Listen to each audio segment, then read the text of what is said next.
श्री राधे राधे दोस्तों। पापाकुसा एकादशी व्रत कथा। अर्जुन कहने लगे कि हे जगदीश्वर, मैंने आश्विनी कृष्ण एकादशी अर्थात इंदिरा एकादशी का सविस्तार वर्णन सुना। अब आप कृपा करके मुझे आश्विनी माह के शुक्ल पक्ष की एकादशी के विषय में भी बतलाइए।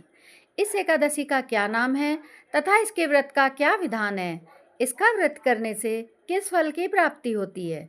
कृपया ये सब विधान पूर्वक कहिए। भगवान श्री कृष्ण ने कहा, हे कुंती नंदन, आश्विनी माह के शुक्ल पक्ष की एकादशी का नाम पापाकुसा एकादशी है। इसका व्रत करने से सभी पाप नष्ट हो जाते हैं तथा व्रत करने वाला अक्षय पुण्य का भागी होता है। आश्विनी शुक्ल एकादशी के दिन इच्छित फल की प्राप्ति के लिए भगवान विष्णु का पूजन करना चाहिए। इस पूजन के द्वारा मनुष्य को स्वर्गलोक की प्राप्ति होती है। हे अर्जुन, जो मनुष्य कठिन तपस्याओं के द्वारा फल की प्राप्ति करते हैं, वह फल इस एकादशी के दिन क्षीर सागर में शेष नाग पर शयन करने वाले भगवान विष्णु को नमस्कार कर देने से मिल जाता है और मनुष्य को यम के दुख नहीं भोगने पड़ते। मनुष्य को पापों से बचने का दृढ़ संकल्प करना चाहिए। भगवान विष्णु का ध्यान स्मरण किसी भी रूप में सुखदायक और पापनाशक है, परंतु पापाकुसा एकादशी के दिन प्रभु का स्मरण कीर्तन सभी क्लेशों व पापों का शमन कर देता है। प्राचीन समय में विंध्य पर्वत पर क्रोधन नामक एक बहलिया रहता था। वो बड़ा क्रूर था। उसका सारा जीवन हिंसा, लूटपाट, मद्यपान और गलत संगति पाप कर्मों में बीता।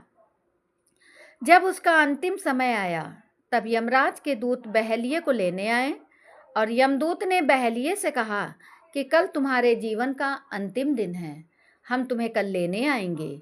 ये बात सुनकर बहलिया बहुत भयभीत हो गया और महर्षि अंगिरा के आश्रम में पहुंचा और महर्षि अंगिरा के चरणों पर गिरकर प्रार्थना करने लगा।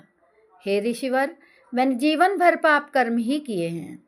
कृपा कर मुझे कोई ऐसा उपाय बताएं जिससे मेरे सारे पाप मिट जाएं और मोक्ष की प्राप्ति हो जाए। उसके निवेदन पर महर्षि अंगिरा ने उसे आश्विनी शुक्ल की पापाकुसा एकादशी का विधिपूर्वक व्रत करने को कहा।